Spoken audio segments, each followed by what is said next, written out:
সাহাবীদের মধ্যে সর্বশ্রেষ্ঠ কে কে ছিলেন? হযরত আবু বকর রাদিয়াল্লাহু তাআলা আনহু নিঃসন্দেহে, কারণ বিভিন্ন হাদিস দ্বারা এবং নবীজির অবর্তমানে নামাজ ইমামতি করার দ্বারা এটা প্রমাণিত। এই ক্ষেত্রে কি গ্রহণযোগ্য আলেমদের মধ্যে কোনো ইখতিলাফ আছে? না, কোনো মত? হযরত আবু বকর রাদিয়াল্লাহু তাআলা আনহুর ব্যাপারে কারো কোনো ইখতিলাফ নেই। হযরত আবু বকরের পরবর্তী মর্যাদা, ওমর রাদিয়াল্লাহু আনহুর ইখতিলাফ নেই, এই ব্যাপারে উসমান রাদিয়াল্লাহু তাআলা আনহুর ব্যাপারে ইখতিলাফ নেই, আলী রাদিয়াল্লাহু তাআলা আনহুর ব্যাপারেও ইখতিলাফ নেই। যদি বয়স উনি কম ছিলেন কিন্তু উনি সব দিক থেকে যোগ্য।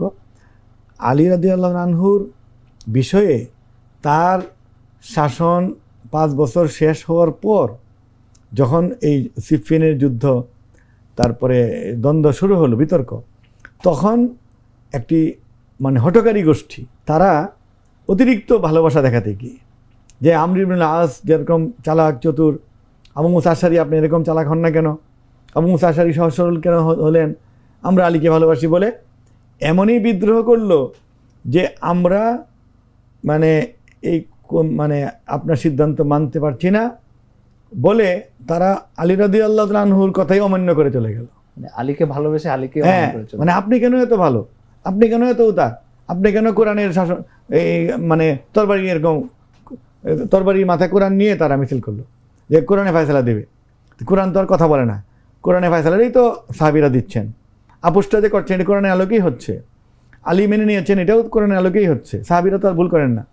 এরা অতিরিক্ত উৎসাহ দেখিয়ে তারা খারিজি মানে বের হয়ে গেল, মানে বাড়াবাড়ি বা কট্টর। হ্যাঁ, প্রথম এই বিভক্তিটা বা বের হওয়াটা হলো রাজনৈতিক কারণে, যে ক্ষমতা কেন আলীর কাছে নেই, ক্ষমতা কেন মুয়াবিয়ার কাছে চলে যাচ্ছে, এই কারণে গেল। গিয়ে তারা শয়তানের চক্রান্তে আব্দুল্লাহ ইবনে সাবার তারা ধর্মীয় রূপ লাভ করলো। প্রথম বের হলো রাজনৈতিক উপদল হিসাবে, পরে হয়ে গেল ধর্মীয় উপদল।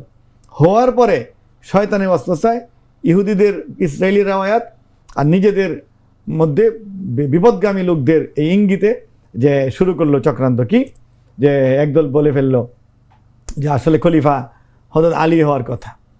হ্যাঁ, এই শুরু গেছে ফিতনা। একদল এমনই বলে ফেললো যে আলী হলেন নবীর চেয়ে বড় ইমাম। তারপরে ইমামত শুরু হয়ে গেল, তারা ইসনা আশারা একটা বিশ্বাসী হয়ে গেলেন একদল, এবারও ইমাম আসবে, এই ইমামদের নামে তারা আলী আলাইহিস সালাম বলা শুরু করলো। তারপরে হাসান হুসেনকে তারা ইমাম হিসেবে গণ্য করলো, ইমাম বাকের, ইমাম জাফরকে নবীর চেয়ে বড় মনে করে দিল, কোরআনের বাইরেও তারা অন্য তাফসীর ব্যাখ্যা শুরু করে দিল। এরপরে বিদ্বেষটা মারাত্মক, যে হযরত আবু বকর, হযরত ওমর, হযরত উসমান, আবু বকরের কন্যা উম্মুল মুমিনিন আয়েশা রাদিয়াল্লাহু তাআলা আনহা সম্পর্কে মারাত্মক তুহমত দেওয়া শুরু করলো, এবং এমন কিছুই বলল যে ইমানই থাকে না, যে এদেরকে যে মাটিতে দাফন করা হয়েছে সেই মাটিও অপবিত্র হয়েছে, এবং শিয়াদের একদল সেই মাটিতে সিজদাও দেয় না, তারা আলাদা মাটির টুকরা, কাঠের টুকরা হাতে করে নিয়ে যায়, এবং নানান বিভ্রান্তি। একদল এমন হয়ে গেল যে তারা বলল যে আলী নাকি নবী হওয়ার কথা ছিল, হযরত জিবরাইল আলাইহিস সালাম ওহী নিয়ে ভুলবশত মুহাম্মদের কাছে চলে গেছে। নাউজুবিল্লাহ, বাড়াবাড়ি করতে করতে এই জন্য আপনি ওই যে শিয়া মতবাদ এবং তার মনজুর নোমানির কিতাবটা আপনি দেখবেন, সেখানে উনি বলেছেন 6 দলের মধ্যে এরা মোটামুটি 6 থেকে 14টি দলে এরাও বিভক্ত। শিয়ারা একদল একেবারেই খারিজ আনিল দিন, খারিজ আনিল মিল্লা, যারা নবীকে অস্বীকার করে, যারা কোরআনকে অমান্য করে, আর যারা নবীজিকে মানে, কোরআনকে মানে, সাহাবীদের প্রতি বিদ্বেষ রাখে, তারাও বিপদগামী, গুমরাহ।